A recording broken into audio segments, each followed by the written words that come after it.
எல்லாருக்கும் வணக்கம். Welcome back to my channel get going நண்பா. இன்றைக்கி நம்ம எங்கே வந்திருக்கோம்னு பார்த்தீங்கன்னா ஹோசூர் ரோட்டில் அமைந்துள்ள பிங்க் மார்பிள் டெம்பிளுக்கு தான் வந்திருக்கோம். இந்த கோயிலை ஸ்ரீ சுஸ்வானி மாட்டா தம்மன் கூட சொல்லலாம்.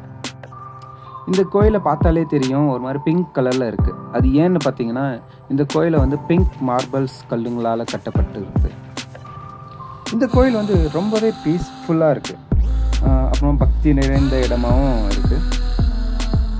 ரொம்பவே அமைதியாகவும் ஆன்மீகம் நிறைந்த இடமாகவும் இருக்குங்க. இந்த கோயிலோட உள்ளேயும் சரி வெளியேயும் சரி சிறிய சிறிய சிற்பங்களும் அதில் அமைந்துள்ள கலையையும் பிரதிபலிக்கிறது. இந்த கோயில் ஒரு ஆன்மீக ஆராதனைகளுக்கான ஒரு இடமாக கருதப்படுகிறது.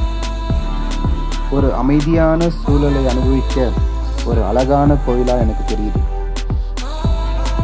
இந்த கோயிலில் இருக்கிற முக்கியமான தெய்வங்கள் யார் யாருன்னு பார்த்தீங்கன்னா ஸ்ரீ லக்ஷ்மி நாராயணன், அப்புறம் விநாயகர் இருக்காங்க, அப்புறம் சிவன் இருக்காரு.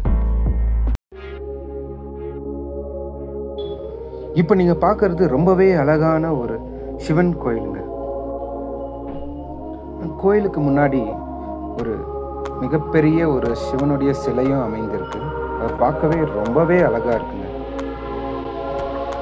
சிலைக்கு முன்னாடி ஒரு அழகான நந்தி சிலையும் அமைந்திருக்குங்க.